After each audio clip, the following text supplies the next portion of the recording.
is the North Carolina Food and Beverage Podcast, brought to you by Cisco. Cisco is here to help set you up for success by delivering high-quality foods, products, and services for your restaurant. Recording live to digital from the NCF&B studios in downtown Raleigh. Join us as we lead you into the kitchen, inside the bottle, and into the minds of the food and beverage industry. And now, paying the busboy to finish their side work, it's Max Trujillo and Matthew Weiss. Hello, and thank you for listening to the North Carolina Food and Beverage Podcast. I am your co-host, Max Trujillo. And I am your co-host, Matthew Weiss. And today on the podcast, we have an extremely special guest. Max, I feel like you and I almost discovered this young woman way back when. You came to a wine dinner way back in Piedmont days when that restaurant was still going. And this is TV's John May? This was post TV's John May. I believe he'd already left. Yeah. This woman, I won't bury the lead, had really was gung-ho about making this wine dinner happen when I was with a different distributor back in the day, and so energetic and came on our radar then. Yeah. And I don't know why it's taken so long, but I guess Top Chef has something to do with it. So I guess we're here now, yeah. Yeah, so you hear her voice. She's Southern Pines' own. She's the adopted daughter of Durham and newly minted Top Chef contestant, Savvy Sav, Savannah Miller. That's a great intro. Thank you so much. Well deserved. Yeah. Matt is he doesn't do everything great, but he definitely does an intro better than most. Yeah, that was pretty spectacular. I'm really excited to be here, guys. Thank you. Yeah. You like those backhanded compliments when someone just great. says a horrible thing about you and then tries to... You do one thing great. I mean, hey, if you're known for one thing in this world, Yeah. This is your thing. That's your thing. Well, and yeah, it's funny, Matt, you did remind me, and it was even before we got on the mics, about that dinner, and I was like, what? And then I was trying to remember, and then even in this intro right now, it all came rushing back to me as we were upstairs at Piedmont, the dinner, right? It was like an upstairs It was a Washington thing. State with Greg Harrington, who That's right. never aired on the pod. His episode. Sorry, Greg. But he's so great. Funny how that relates, because that was the dinner that night long. Do you remember that? I Savannah? do. I really do. I remember kind of being like new to the area, and I was trying to figure out, what was going on, and this was something that was really exciting, and just having like one of those first opportunities to kind of do your own mix on a dinner and like put yourself out there. And I remember it being pretty successful and being like, wow, I feel like the wines paired really great with the food and everyone was super happy. And it was a great like intro to the Durham restaurant scene for me. Yeah. And that was like maybe I was 2018. 2018. Okay. So at that moment, where had you just come from? Because you were fairly unknown at that moment. So what had you just done? So I moved to Durham at the end of 2017. I was coming from Boston. So I'm originally from Southern Pines. When I was 17, I went to culinary school in Vermont at the New England Culinary Institute. Yeah. And then from there, I had an internship that kind of just turned into I essentially graduated early and stayed in Boston. And I was working at a place called Townsman. There's a Chef Matthew Jennings, who I was working for at the time. And it was just like this crazy experience of being so green and fresh out of school and kind of being like a sponge that soaked everything up. And I just got to a point where I felt like I was ready to be closer to home. Not too close. Durham's still an hour and a half away from Southern Pines. So it was a nice chance to kind of dip my toes into the Raleigh-Durham scene. And that's kind of where I was at when I met you guys. Yeah. And what's crazy is at that time, I believe you were a pastry chef solely. I had or not solely, but that's what you were doing at Piedmont. That was the dream. Yeah. I was kind of chasing. I had a really great mentor at Townsman. Her name's Meg Thompson. And I had she was like best of Boston pastry many years. I feel like I had spent so many years just working under her. And I thought, wow, I feel like I can kind of step out on my own and try this. And I really loved it. I still do pastry a lot. But I think over time, I just realized that I wanted to spread my wings more and more opportunities. And ultimately, I kind of wanted to do everything. So it was a good opportunity to do that for a bit, but it wasn't ever probably going to last, just doing pastry. I needed to spread my wings a bit more. And so now you are kind of doing everything. And you started working for Mike Lee to help get M Tempura open, which for those that are listening outside now, because you're famous, you're Top Chef famous, so you're gonna have a lot of ears from all around. And from our biggest listenership, is it Brazil these days, or where are we really big in? Well, we are we are actually most listened anywhere we have a military base. Yeah. That is something that we, not that Matt and I are veterans, but we support the troops definitely. Yeah. But anywhere there's it's like San Diego, Fayetteville, That's Kuwait, like Middle East. Yeah, we'll always see like our demographics. It doesn't matter. That's The pretty point cool, is, though, yeah. you're famous. We're really famous. No, but now that you're Top Chef famous, what I was getting at is then when you came back, you opened up Glass House, but now which is a great restaurant there in RTP, the Alexandria or Alexander Center, is it? Alexandria Real Estate, yeah, which is a great research center, and they have an amazing restaurant there. And now you're back with Mike Lee.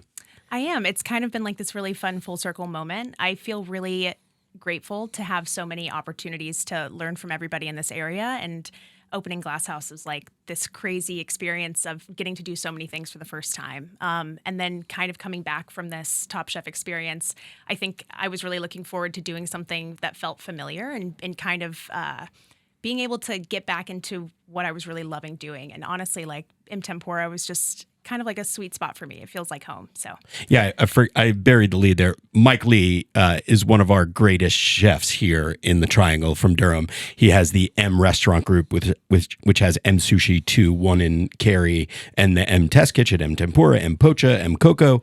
I don't think I left any out, but go back and listen. He's been on a couple of episodes before. Yeah, he's back when we were not in the studio, when we were recording the show in my house. Really? And somehow we convinced him to put on the gloves, the boxing gloves, because I had a heavy bag in my backyard, and he knows martial arts, and he knows all this stuff. So we have tons of videos. I'll have to like put them up right here.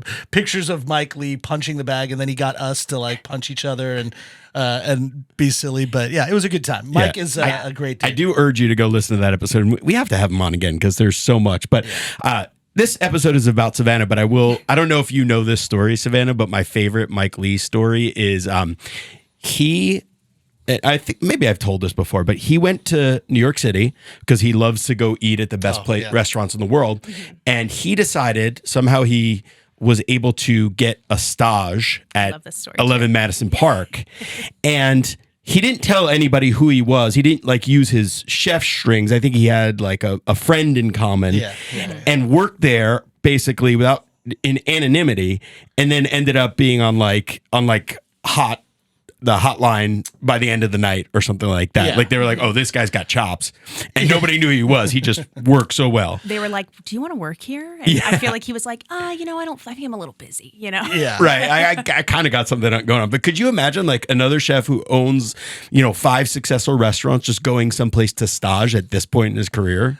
I imagine that the folks in the kitchen, like the chefs and the sous chefs and all that, were like instantly they figured it out. They were like, yeah, this isn't some hack that just wants to come in here. They're like, he knows something. I feel like the second he opens his knife roll, I feel like it would give it away. Yeah. But, he's got like $7,000 worth of knives. Yeah, what does it look? I mean, it's pretty insane. Okay.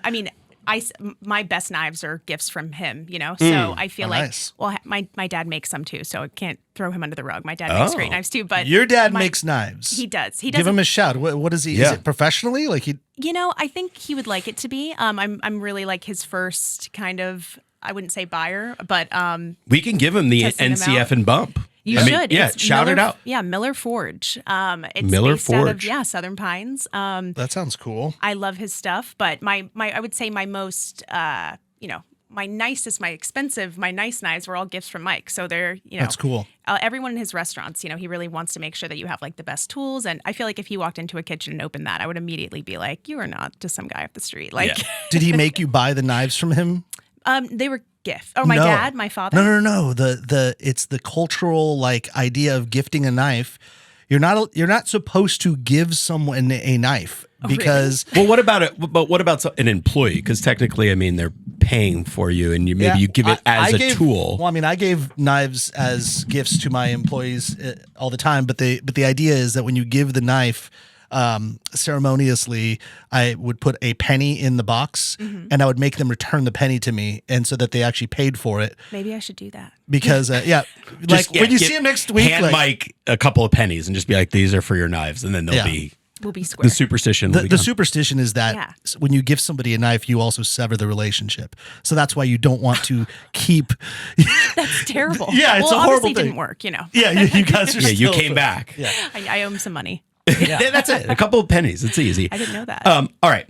So you went back to work for Mike. What a great, I'm assuming you would consider him a mentor. And then somehow you get onto Top Chef. But before you answer that question, Savannah, we are going to tell you about some of our favorite people that we work with here. So we're going to take a quick minute to tell you about a word from our proud title sponsor, Sysco. While you know that Sysco is the leader in global food service, we want to highlight their commitment at the local level, doing good right here at home where food and beverage professionals live and work. Last year, Sysco put $46 million towards giving back to local communities.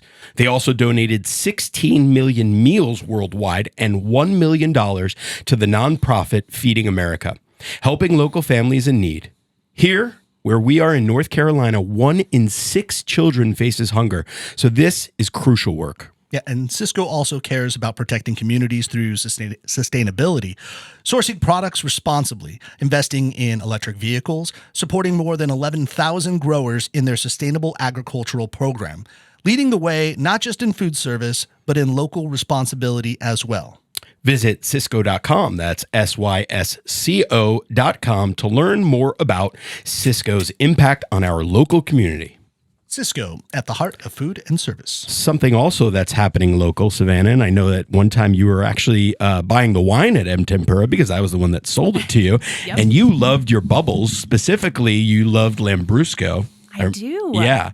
Thank you for remembering. It's part of your my job. job. Like Max said, not good at many things, but remembering what people like to drink. And I know that a lot of people like to drink bubbles, Max. Yeah. And I've been crushing bagels like way at a way faster rate than normal. I think it's because It's in the I know zeitgeist. that bubbles and bagels is in the air and it's on its way, because as we record this, it's not this weekend, but it's the following weekend, April 13th. It's a Saturday, and it'll be in Holly Springs, Matt's neck of the woods, at Wine 100. This is our little appetizer event, folks, for the big one, Bubbles and Brisket. But this is a great weekend. We start at 11:30. We're going to go to about 2 o'clock. And we're going to have, well, tell us, Matt, what's it all going to be like? Yeah, we're going to have all of your favorite bubbles from around the world, like champagne, some Lambrusco. We're going to have a mimosa bar, a Bellini bar. It's going to be lit, as the kids like to say. And Chef Christy... Matt's got the Riz. He's Riz That's right now. right. Yeah. Chef Christy Griffith of Pimento Tea Room is making the bagels, and she's got 4 wild flavor combinations. You will get to taste them all in multiple occasions to tell us what is your best pairing. Maybe we'll do some sort of contest. But I will tell you this, for all of you people who like to wait to the last minute, you people, you know who I'm talking about, don't wait, because there, as of today, we're, I think, 24 to be exact tickets left. Yeah. So they will probably be gone by the end of this conversation. Get your tickets. Go to ncfbpodcast.com. Yeah. And Savannah, if you're around and you want to come and get That some. sounds awesome. Right? Yeah. Bubbles and bagels. Bubbles and Yeah. bagels. What more Join do you us. want? Be Exactly. our guest. Yeah. You hear that? Everyone else is like, hey, how come I don't get a free ticket? Well, you're not on the podcast, man. Yeah. Get Be on an the awesome podcast. chef. Do Took me long something. enough, right? Now I deserve it. Yeah, well, you paid your dues, and as a person that I've worked as a general manager for most of my professional career in the food and beverage industry, kind of through like the bartending ranks and all. But I had a chef that I tried really hard to get on the show. I also am from Los Angeles, so I know a lot of casting directors and like people on TV. Even like getting the Holderness family on Amazing Race was kind of through a connection of ours.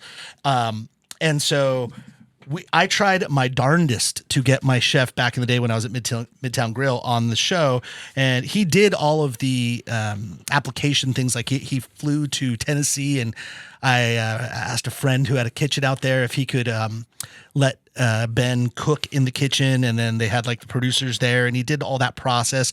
He was like certain he was in. He's like, "Oh, dude, I crushed it. I'm totally. They're gonna hire me on."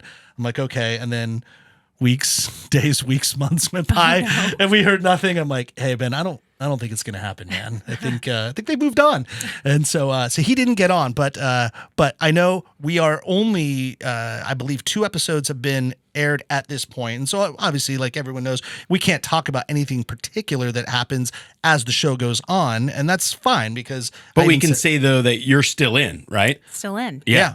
2 weeks know that. in, and 2 you did weeks it. in, yeah. But talk to me about just the process a little bit, like if you can, like how'd you get on the show? Yeah, so I've been a really big fan of Top Chef. Like I would say, hardcore watching every season for the last 6 or 7 years, and then obviously knew about it beforehand. But so for me, it was not something I was necessarily looking to apply for this year, but it was something that was always on my radar as something I would like to do. And I was actually reached out by a casting producer and asked if I'd like to apply.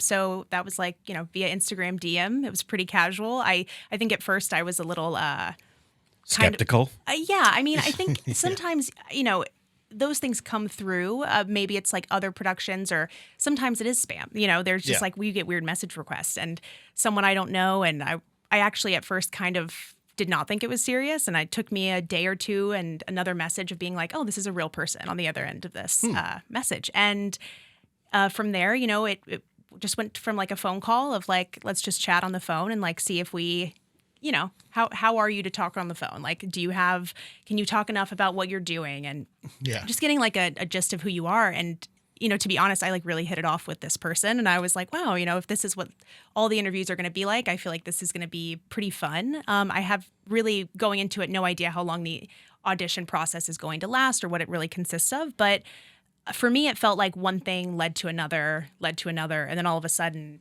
I'm getting the phone call. Yeah. So I feel like, some of the processes maybe I can't really go into, but they definitely do their work. They do all the background research. You are doing a cooking demo at certain points. So they definitely, they make you kind of go through it. But it was a really Do you know fun how process. how you came into this casting director's purview? I do. I actually asked that question. I think that's a fair question, right? I was like, why How me? did you how did you find me? And I had just previously done, for the first year, the Charleston Wine and Food Festival. Yeah. Yep. And There you go. They were looking on the website, and she was like, wow, I've been looking for you. And I was like, I've been looking for you. Let that be a lesson to aspiring chefs out there. Put yourself out there, get involved, and do all that. For sure. What's funny is I crack up on the show, like people want to know, like, oh, how hard is it, and how like nervous is it, and like how much anxiety is on there. And I would just tell people, well, just look at Savannah's face through the first 2 episodes, and you'll know how much anxiety goes through any chef's. I will say this: you're good at a lot of things. Poker face is not one. It's really not there. I know. I think in the moment I remember being like, everyone's scared, right? Because, when like even the cameras aren't on, you feel that energy. And I was like, not anticipating looking like a deer in the headlights necessarily. But it's fine. People are jokingly like calling me peepers because they're like, she has big eyes. And it's like, I think my fight or flight response was just triggered, But no, definitely, like, especially looking around, for me, I was really intimidated. Like, I actually flew there on my 28th birthday. And this whole experience, I just remember being like, this is like the best birthday gift I could give myself. But I've never been more afraid of anything in my entire life. Yeah. And you're right. Like, you can definitely tell. So I'm really hoping, tomorrow a new episode comes out. Maybe my face will look a little different this week. Let's hope. Yeah. Because and with the show, let's talk about the show in particular. So this is the 21st season, I believe. Is that right? Yes. Yeah. And this is the first season without my girlfriend, Padma Lakshmi. She's your girlfriend too? Oh my God, she doesn't know it, but she's amazing. Yeah. No, I mean, my wife Felicia, she has John Hamm. I have Padma, if that makes sense to you. It's your celebrity crushes. Yeah. I absolutely adore her. And Padma, if you ever want to be on the NCF&B, I know it'd be a huge step up in your career. But we have an empty seat. It's right there. It's just like sitting there waiting for you to sit down. She can co-host in my stead. I'll take a little vacation. Done and done. No, I'm kidding. But because of that, so Padma's gone, which is sad. But Kristen Kish is now the new host of the show. and she was a former contestant, and she's had a tumultuous rise through the show because she was the first contestant to be kicked off and then win Last Chance Kitchen, which is a webinar, a web show with Tom Colicchio, and then she won that and got back on the show and then ended up taking the whole thing, which is cool too because pretty cool story. Yeah, she was fantastic on that season, and just even a broken clock is right twice. It was the opposite. She's like, she messed up once basically, and was removed that time, so it was cool that she got back. And it's like controversial, I feel like that episode is hard to watch because it's like it was like the restaurant wars. Oh, that's right. Yeah, and it's not always all on you. I think from my perspective of why it was like she was I'm going to be the executive chef. Like if something goes wrong, I'm going to be like, it's my responsibility. And so it's like you're leaving kind of with your head held very high. Yeah. And then to come back and take it all, it's like, it was really intimidating. It was equal parts intimidating having her there because it's like, to me, it's like the GOAT. Like she's the one, and then it's also kind of on the flip side really nice because it's someone who really ultimately gets everything that you're going through. And there's a lot of empathy there. Yeah. So while like I also love Padma, I remember like seeing her post of like, I'm not going to be on the show this season. And I remember being like, am I still doing it? Like, what's good? Yeah, Obviously, the yes. show's still happening. And Kristen, like in between the time that she was on Top Chef and then now on hosting the show, she had done some TV shows and actually hosted. She did a show with former contestants as well, and I'm trying to remember the name of it. Fast Foodies. There we go. Fast. Thank you. Where basically they chefed up traditional, like really like well-known fast food dishes across the country and did like cool things. And because I'm like the jaded Hollywood person, like I know how a lot of this stuff works. I was like, oh, this is a test vehicle to see if any of these three chefs are good enough to host their own show. And my wife's like, what? They're like, no, it's just a show. I'm like, oh, no. This is like, they want to see who's the best, and whoever it is going to end up getting their own show. Right. And she's like, I don't know. And then when it was announced, I looked at her, I was like, oh, like, yeah, because she rocked it on that show. So that's why they're like, could she host it? And she did. And that's how she's on Top Chef. She's incredible. I feel like, it was also interesting coming into this experience, and all of us were brand new. We weren't, repeat contestants. And so having this one person for Top Chef France. For Top Chef France. Yeah. Yes. I think he the first thing he says is like, this is very different. Yeah. But coming into this and kind of being like, wow, this is a little bit scary. I felt like it was really nice having someone in her position be like, hey, I'm nervous too. And she's really open about that. And for me, that made everything, I mean, obviously I was still nervous, right? But like, I think it made everything just a little bit more like easygoing. Everyone's kind of doing it together. Yeah. Which is nice. I feel like this is a kind of a question that's been asked before, but I don't know if I really know the answer. How different is the nervous energy from like working a really crazy service where shit is hitting the fan and you have Mother's stuff Day like brunch. Mother's Day brunch, or when it's in the triangle, it's graduation at the same time, so it's crazy, versus competing at that level with the cameras on and like chefs being next to you? That's a really good question. I feel like for me, one of my strong suits definitely going into this was like, I feel almost indestructible during service. That is something that working, especially in a kitchen like M Tempura for so long, it's an open kitchen. And so you really do have to have like your game face on, which is kind of like why this is all kind of funny, because I feel really good at being like, I'm keeping my cool. I'm serving, 11 guests at the bar. Everyone in the restaurant is watching you. And you're also, cooking for every single person. It's a tasting menu. So for me, it's like, I feel pretty good about like, throw whatever you got at me. Like we're going to figure it out. And doing those things on the fly. As far as going into this, I had no experience in front of cameras. Microphones being taped onto your back, things like that were kind of interesting to get used to. Yeah. Even like realizing that people are always listening to what I'm saying, like under my breath. And I'm the type of person that will like go in the bathroom and give myself a really good pep talk. And like, oh yeah, I realized really quickly that the sound guys are laughing at me for a reason, that is amazing. Frank Drebin in Naked Gun. Naked Gun. Oh, I was thinking La Flama Blanca, Eastbound and Down. Remember he did that too, Katie Powers. So, for me, it was like that aspect of it was definitely new. And I feel like I got over it a little bit, but it never really totally went away. The whole camera aspect and feeling like being on in a different sense. Yeah. While also just really wanting to be genuine and like, I don't have a great poker face. So it's like my genuine reaction to things sometimes might be nervousness. Sometimes it's like I'm having a great time, but just kind of getting used to like, it's okay to have those reactions while also like, okay, let's have a little bit of composure here. So The like producers love that. Yeah, I mean that's great for the camera. You don't want a chef that's like stone faced all the time and like nothing bothers them. No. Yeah. Okay, so being on the show, walk us a little bit through the first 2 episodes, since those are things that we can discuss. They've already happened. Oh, that was my question. In this, when did you know it was going to be in the state of Wisconsin?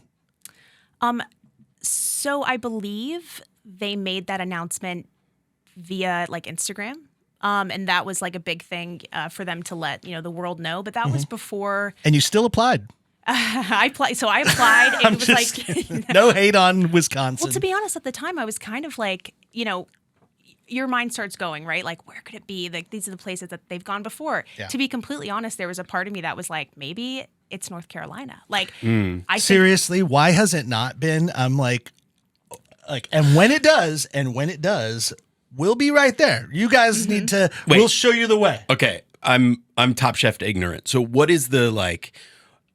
I always thought they just shoot it at a studio in Los Angeles. It's always on location. No. Every season is they pick a city, host city, and then the whole episode or the whole season emulates like the cuisine of that city. I see. Yeah. So I mean they've done everything. Like recently, I think for the 20th anniversary, there was the first time they went international and they filmed in London, right? Yeah, World All Stars. Yeah, World All Stars, and then they did the finale, I believe, in Paris. I want to say, yeah.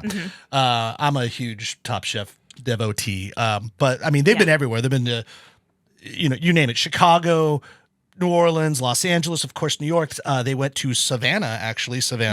Houston. And Houston. Places, yeah. So they've done all like the huge cities. Yeah. And every time it's not announced that it's not going to be in the Triangle, Felicia and I just like throw a pillow across the we're like, what? Come on now. Like, there's so many good. Yeah. This is such a great food culture, like all over the state. Even if, no offense, Charlotte, but if they pick Charlotte over Raleigh, I'd be a little bummed, but I'd still be excited that they're at least in North Carolina, I feel like doing just like, because they did Wisconsin, right? It wasn't a super, it was you get you a little bit. It wasn't Milwaukee. It wasn't a city, it was a state. They spread out a little bit. Yeah. And so I think North Carolina, like as a whole, would be an incredible season. So that's kind of what to be honest, I feel like it felt so like fate to me that it was like all happening. And then I think in my mind, I was like, maybe they're coming to North Carolina and that's, well, they're listening and maybe there will be, and then you'll be an alumni at that point. Right. I tried pushing it any chance I had. Yeah. Well, and so Matt, to further that, and for listeners, actually, it's good that you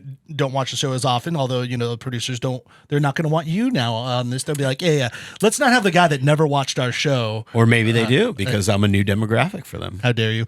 But thinking of it this way, because it's in Wisconsin and you're cooking like as a Wisconsinite,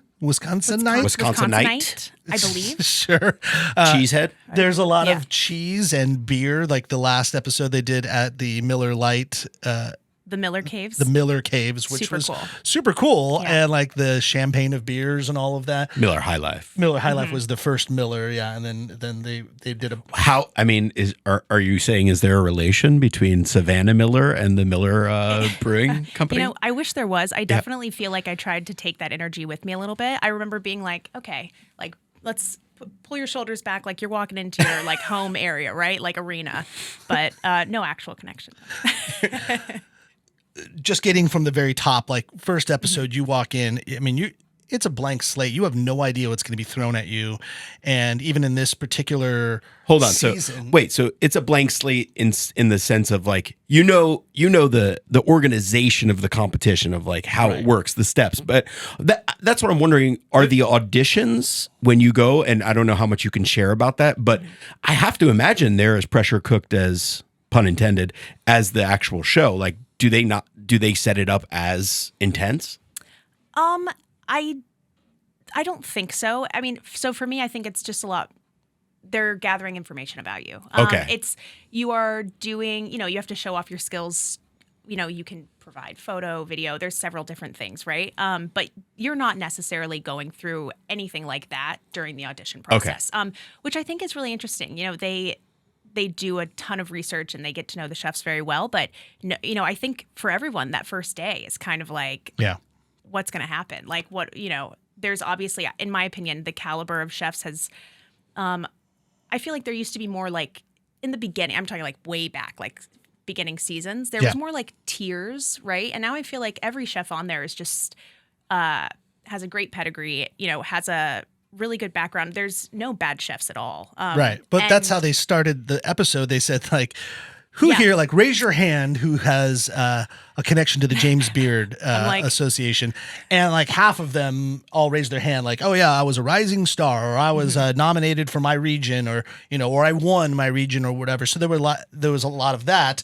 And then they said, who owns their own restaurant or so. And the other half of the people raised their hands. And then they're like, who didn't raise their hand? And I loved that. Yeah. You didn't. You were one of those that didn't have the accolades, let's say, right? 100%, And but what did Kristen say? I love that. I don't know if you remember verbatim what she said, but it was cool what she said to those that hadn't raised their hand, that essentially didn't have the accolades. Yeah, and so she basically was like, I had a few cook jobs under my belt when I started, and something that was really interesting for me personally, like I said, I flew there on my 28th birthday and she was 28 when she did the show. And I remember having this connection for me, like that felt really special. And it does give you this boost of confidence to see someone like her, go to Last Chance Kitchen, come back, win it, have this super successful career. And now to be on the other side of it, it was like looking into like, your wildest dreams, and like for me it was really inspiring. So but seemingly realistic, because she's actualized right there in front it. of you, and she's done it. And I would be totally lying if I said that I wasn't intimidated by everyone raising their hands, but I kind of knew that going into it. I felt, to be honest, like I was an underdog before I even met anybody else, and I use that as why did you feel like you were an underdog? I think just because I've seen the show, and I knew the whole hand thing was coming. I knew like they were going to ask you to raise your hand, and I that was something that I had already come to terms with, and I think just anticipating it to be like what I had seen prior, and just knowing that I didn't have those accolades. Right. I do feel like I've had a lot of opportunities, incredible opportunities early on for growth management, doing pastry, doing savory, doing front of house. I felt very prepared going into it, but on paper, I knew that I was an underdog. Yeah. And to be completely honest, for me, it was like the best fuel I could have had. Like, because you have a point to prove. You have something to prove. 100%. And it's a commitment. Like you're walking away from your job at the time. You're walking away from your family and friends, and you're flying somewhere that I'd never been to, Wisconsin. And I'm just like, this whole experience for me was like, if I'm going to do it, I'm just going to do it. And I think, and if we have to cut this, I will. But I believe, regardless of like what happens with the show, whether you get kicked off early or you take it all the way to the very end, I think you're sequestered the whole time, right? Like, I don't know if you can answer that, but like, meaning like you do have to go away for a considerable amount of time from your job. Everybody is committed to a minimum of a length of time. Correct. Right. And regardless of if, I wouldn't say it's the same for everybody, but it is a lengthy process for everybody. Does that make sense? Some people a little bit longer than others. Sure. What she's saying, what she's not saying, but what I'm saying is that if you get kicked off first, they probably are like, you're not coming back. But if you're halfway through the season, then because of Last Chance Kitchen and because I'm a fanboy of the show, a lot of times they'll have some of the really good final contestants on the show that do get kicked off just because that's the nature of the show. They'll come back to like be a sous chef for the ones that are still on, or whatever it might be. They'll be around to that point too, because like kind of talking about the show a little bit this season and how it's different. The show, Matt, is broken up into essentially 2 segments or 2 challenges. You have the quick fire, which is just like a quick, fast cook. Maybe they give you 30 minutes or so, and you're in the test kitchen, and you just got to go quick. And then whoever wins that quick fire typically gets immunity for the rest of the episode. I remember that. Yeah. Yeah. I used to watch in the first, couple of the beginning seasons. Yeah. Well, they did away with it this season. They said just so no immunity. No immunity if you win the quick fire, the first one. Now you just get either a cash prize or some sort of an advantage, at that moment. Oh. But if you win the whole episode, then you get immunity for the next episode. Oh. And for those that haven't watched, I was going to connect it to my boy Manny. Manny Barea is a fellow contestant on the show with you. We met because he is opening up Jaguar Bolero and Camp Pickle out here in Raleigh. So excited. And and he is a contestant, but he's from Denver, which is like my family's hometown and all, like where my mom's from. And we got connected, and he actually was a guest of ours for Bubbles and Brisket last year, just to check out the space. And so it's kind of nice. Like, we're going to have a former James Beard nominated chef from the area coming out here to help out and kind of build a really cool restaurant concept out here. So when the contestants were announced, I was like, oh my God, Savannah from Durham is here. Oh, Manny, he's been to the Bubbles and Brisket. He's been like, we exchange text, from time to time. It's kind of cool. And I guess if you're in this business long enough, you do kind of just know people in the business. And so it's fun to like root for everybody and see what they're doing. He did quite well in the first episode. Oh yeah. And really well. Yeah. And he knows his shit. You can tell. Like, he knows what he's doing. He's also like just an incredible person. And he's super handsome, by the way. Yeah, right. And like he's just like his wife is or his fiance is really gorgeous as well. They're getting married this year. That was Did you say that to me? So I was like, hands off, Max. Yeah, I'm like, watch out. You're already talking about Padma. you know he's engaged, right? Yeah. So I just think I'm like, wow, you guys are a very handsome couple. Yeah. But I remember like meeting him, and that was something that we had a really quick connection over, was him being in this area and me being from here. And it was like, it felt really nice to be that far away and be like, this is someone that like knows like Durham, Raleigh. And it was really nice to have that connection. And then just, I feel like become good friends. He's a really good, great chef, but a better person. The world is starting to revolve around North Carolina. Yeah, right. Except for Top Chef. Well, you never know. I mean, it's what's the craziest thing that's happened to you now that first 2 episodes have been released? Like, are you getting recognized, or or is your DMs blowing up? I would definitely say like, for sure, right? Like the Instagram has been busy. More creeps in the DMs. A little, maybe, yeah. I feel like that's interesting. More than anything, I think it's really interesting. Like I've been at M Tempura for quite a long time. I've cooked there. There's a lot of regulars that come in, but now it's really interesting having people I've never met like ask like for photos and stuff. I think it's great. I wanted to be in a space where I could interact with people that were watching and have this really fun experience, like back and forth with our guest about it. But it is interesting, like cooking and then being like, hold on one second, getting a selfie and like keep cooking. But for me, it's all part of it. Like, I think it's all fun. So maybe that's like, eventually you might have to put up a sign, no selfies until after service. Yeah, right. After service selfies. Sorry, I'm busy cooking. I know. Well, in a parallel, Top Chef is kind of like American Idol for chefs, right? Like it has launched many careers, right? For me, it's like definitely the show. It is the cooking show. Yeah. And it goes cross-platform because most people, aside from Matthew Weiss, watch this show all the time.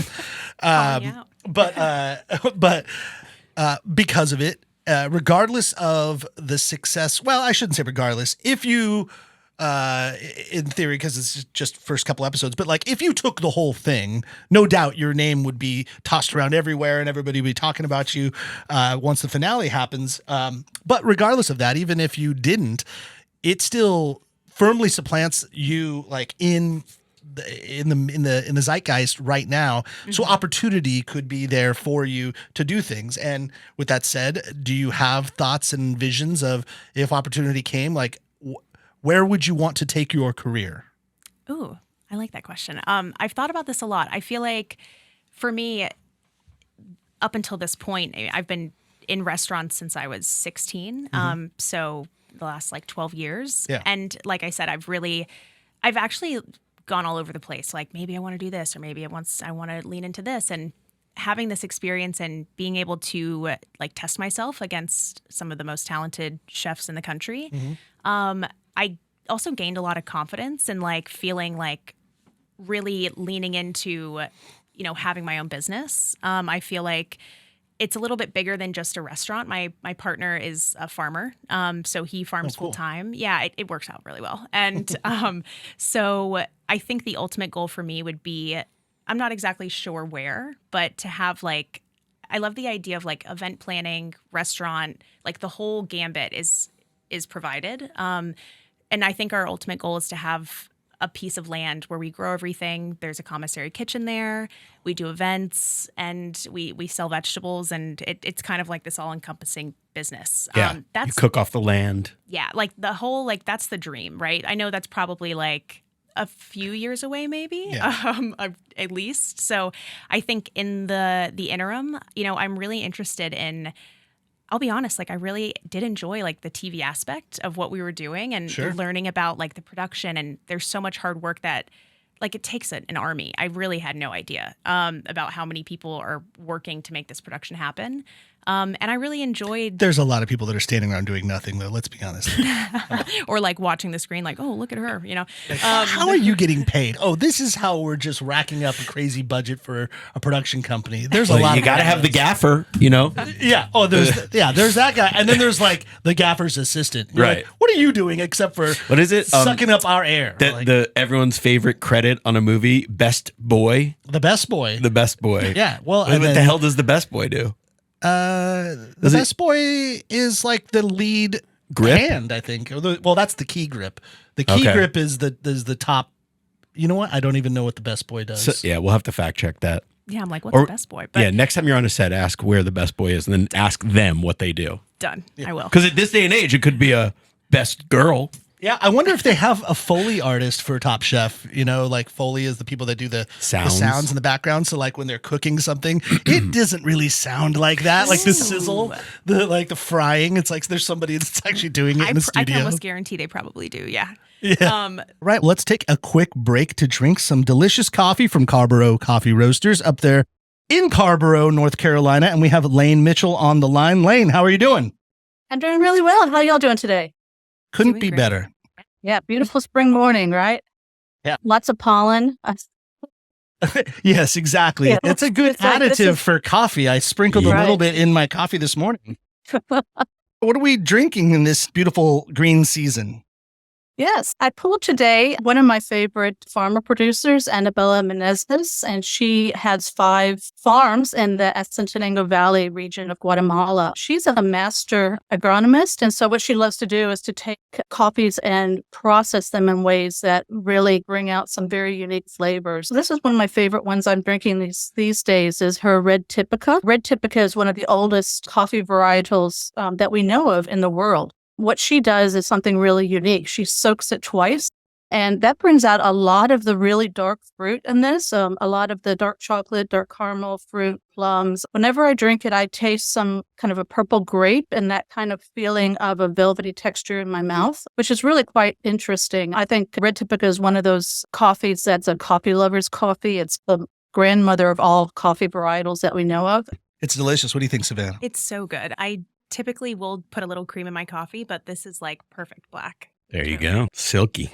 Yeah. Lane, thank you again so much for offering this delicious coffee for us. And for those out there interested and want to get some coffee themselves, go to carboroughcoffee.com. And here you can find all their selections online and at all of their local locations in the Triangle. Thanks again, Lane. Okay, take care. But yeah, like just that whole bit, I feel like that was really, I'd never done anything like it. So I think, to be honest, like I would definitely. Like you could follow in Kristen's footsteps. I mean, right? Like, could I? I'm not sure, but I think that would be incredible. Like, I feel like that would be something that I never really thought a lot about. I think you just grow up kind of like, I don't know, like when I was a kid and DVRs were a thing, I was like watching Rachel Ray. Like that's what I did, you know? Yeah. So I feel like it's always been in the back of my mind of having that sort of presence, but being able to do what you love. And I don't know, just like combining that those is two my worlds. question is, you went to culinary school at 16? Or you went 17, yeah. At 17. So, you grew up watching Rachel Ray and all these things, but like, did you think that you were going to be cooking in front of a TV, or you just thought about the love of cooking? And I mean, it's not like judgment anyway, Yeah, because I totally get the appeal either way. Yeah, I think for some people, I think kind of enjoy being like, I don't even like the TV aspect. I just do it for the love of cooking. I like the TV aspect. Yeah. I think It's entertainment. it's entertainment. I grew up doing theater. I have that. What's the dramatic best role side. What's the best role you played on stage? I'll tell you the funniest one. I did an ensemble piece in high school for Alice in Wonderland, and Okay. I was the tail of the Cheshire Cat. It was a big puppet. It was actually huge, though. It was really cool. We went to States. It was a really good. Oh, wow. Yeah, it was great, but everything was super. We were the props, so that was funny. pretty cool. Okay. But yeah, so I feel like combining those two worlds. Yeah. While I won't say that like I knew I was going to go on Top Chef. I wanted to, and I always definitely dreamed of like testing out the waters and seeing if it really was something that I would enjoy as much as I thought I would, and I did. Yeah. So I don't know. I feel like if there's ever opportunity there, I would do it in a heartbeat. Regardless of what it is, and just getting to kind of get back in like competition cooking, it's really fun. And I'd never competed in anything. I was in the middle of competing for what is it? The North Carolina. The NCRLA Chef NCRLA. Showdown. Mhm. Yeah, that's right. Yeah. Oh, And I had to drop out to do this. Do this. So that was the only sort of competition I had really done leading up to this. And now I'm like, wow, this is really fun. yeah. It's funny thinking about your potential career, like as it may proceed at this point. Matt, you mentioned that, didn't you say you sold Savannah some wines? Like She before in her first iteration of tempura, at some point you had taken over the wine buying. Mm-hmm. It's a small shop, right? Yeah. So it's kind of like, I can kind of handle both sides of it. Yeah. Yeah. Yeah. Well, so Top Chef alum and kind of like superstar Brooke Williamson. She's from my neck of the woods. Like to say LA is broad, but she put her business in Playa del Rey, and that's where I lived for 6 years, which is a sleepy little coastal town right next to LAX, the airport. And she and her partner opened up one spot, then they opened up another spot. I think they have one in Redondo, and then they opened up Playa, which was like a really cool restaurant. But I met her way back before she did any chefing, because she was buying the wine when I was a wine rep, and I was selling wine to a restaurant, and she was shrewd, and she knew exactly what she wanted. And there was no like, Matt knows this game. He won't admit to it, but you're like, you grease the palms a little bit. You're like, come on, bring on the Sauvignon Blanc. I'll, maybe a case of wine just shows up on your doorstep tomorrow to like help out. So is this Donald Trump selling wine? Because it sounded very Trumpish. Believe me, like, you know what's funny? This is the greatest wine ever. Believe me when I tell you, this is the greatest. Let me, since you brought this up, I made this point, and believe me, let me preface by saying I'm not a Trump supporter in any way, but he was getting chastised from all these people, like, because he's out there selling Bibles now. Oh, God. And he's got Truth Social just went like IPO, and he's like just made like did really $6 well. billion because of it. And like, I think Bill Maher was like making fun of him, and then it was John Oliver was also making fun of him, and I paused it and I looked at my wife and I said, everyone's giving this guy shit about like doing these kind of almost like door-to-door salesman type of deals. I'm like, but this is who he has always been, and he's been a guy, whether he really had money or not, Opportunistic. faked it until he made it, and he did become the president. Everybody he kind of went to the top, And I'm not a supporter. I'm just saying he Can't deny that. Yeah. Well, because of all of his legal battles, and like he owes $450 million or whatever. Yeah, he had or to make more. money. Like he had to make money. So you're watching an entrepreneur who has no like morals or ethics. Like he's just like, how do I make money? And he figures out a way. Those Right. stupid shoes and all that. But he's making billions because of it. And so I'm like, there is a point where you look at a guy and go, he's not afraid of a challenge, and he can do this stuff. So like, talk all the shit you want. At least he's not like sitting on his ass letting life go by, you know? Sure. Well, you also had Hitler, who is believed in gentrification and, maniacal extermination of people. But, it's fine. There's that. Yeah. He's super motivated. He's super motivated. Yeah. You definitely could give him that. Mussolini didn't sleep in on Sundays. No, definitely not. He didn't back down from a competition. Anyhow, all of this is to say that I think, Mussolini, Hitler, Brooke Williamson, as I was making this transition. I hope she's listening. Yeah, Brooke, I love you. Oh, and God. I'm not connecting you to those dots in any way. No, but more, I was saying that Brooke had this like awesome affinity for wine. She bought the Joel Gott Sauvignon Blanc for the name, and I can't remember the name of the restaurant now. She's like, she's saying it as she's listening, and I forget the name of the restaurant, but it was a really busy place. It was like kind of a wine bar, and she crushed it there for the longest time. And then out of nowhere, she opened up a restaurant with her husband. And I'm like, what? I'm like, who's the chef? Oh, Brooke is. I'm like, Brooke knows how to cook? And it's like, yeah. I'm like, oh. And so like, I only knew her as a front of the house wine person. yeah. And then. And it's like, wait, you're the cook? And then I had the food and I'm like, oh my God, the food's amazing. Yeah. And so then she's taken it on. And then she also is someone that's not afraid of the camera, and she does well. She's very personable. She's easy on the eyes and all, but like she's good for TV. And so she's made it quite a career. So I would say maybe there's like some parallel in that, and also working with your partner in the farming and the restaurant and the events, and you build it all together. Mm-hmm. Like if anyone that you wanted to model a career after, she's a pretty decent one to look up towards. I 100%. I mean, you kind of took the words out of my mouth. I feel like she's definitely, like, for me, if I, can say the people that really stuck in my brain from like watching the show, it's her. Like, she's the big one for me. And awesome. Just like her. Yeah, I love like quick fire queen. Like for me, I remember being like, wow, she can really think on her feet, and like she's funny, all so she's creative. cool. Yeah, like big fan of Brooke Williamson. So, Savannah, a couple questions before we get out of here.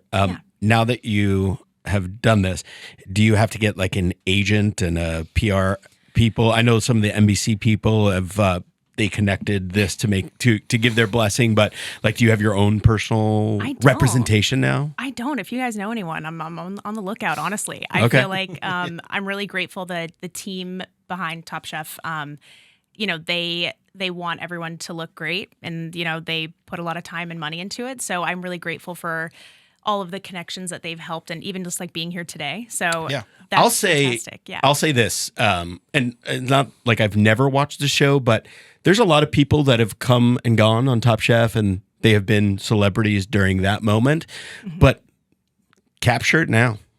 I Seize agree, the day, carpe diem. I feel like that's something that even like Kristen is pretty adamant about, like telling the chefs, like use this platform. Yeah, you're getting this opportunity, but in all honesty, like the work starts now. Yeah. The actual work starts right now. You've been given an opportunity at this point, regardless of where this episode or this season takes you.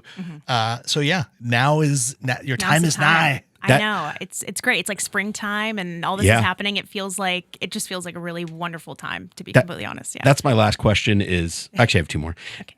How hard is it to know the outcome? Like, you're sitting here right now and you have the knowledge and not tell any, and I assume maybe you can tell your family. I don't know. So, I mean, if you are you're allowed to have very limited contact while you're gone, and it's all supervised, right? I mean, there's nothing, you're not really alone. Yeah.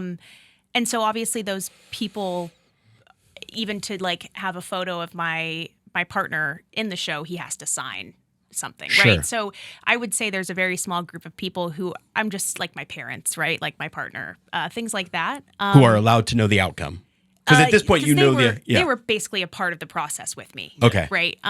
So yes. Okay. But otherwise, I feel like you're like walking around with the secret. I kind of, yeah. I mean, it's interesting. I feel like I've never had obviously anything like this happen before, so I can't compare it to anything. But I also I love the idea of like the people closest to me really watching it with me, and like and kind of it's almost more fun, Sure. So I really enjoy that aspect. So it's worth it. And obviously, I'd like to not be sued, so that makes it really easy as well. So all of that combined. This is the last question where I will put you on the spot, but I'm sure Max will join me in this.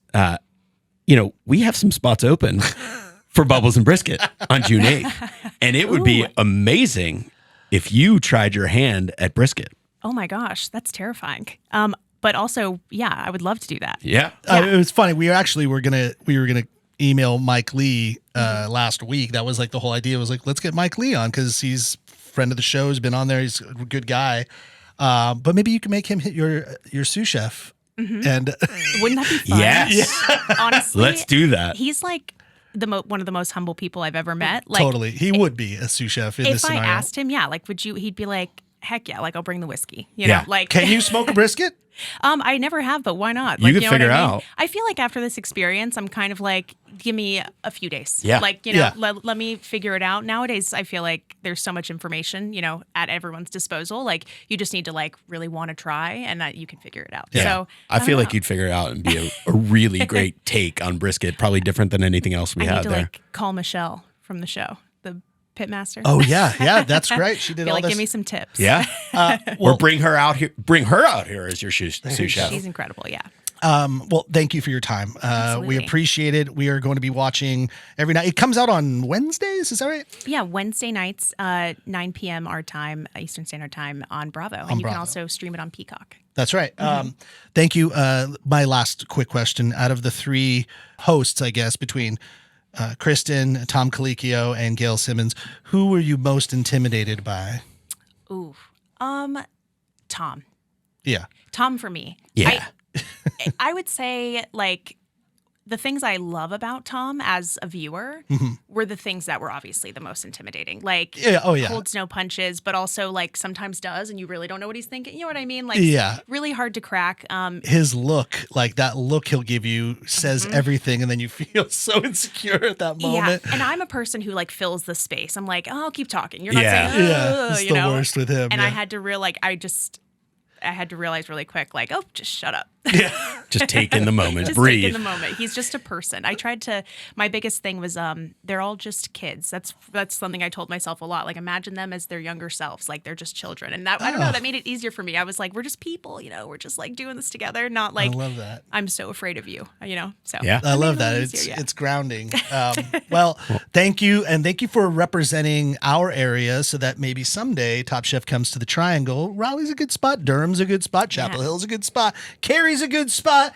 Pick any of them, all of them. That would be cool. All of them would be cool. Yeah. But what do you got, Matt? Yeah. Well, Savannah, we can still find you working service at M Tempura. Is that right? Yes, you can. Yeah. You All can right. see me. Well, and I will give you an open invitation because I think your career path is on a wonderful trajectory that anytime you want to come back here, maybe co-host a show or have something you want to talk about, our microphones and cameras are at your disposal. So let us know. Thank you so much. And until then, go to M Tempura to see Savannah. You will eat and drink extremely merrily.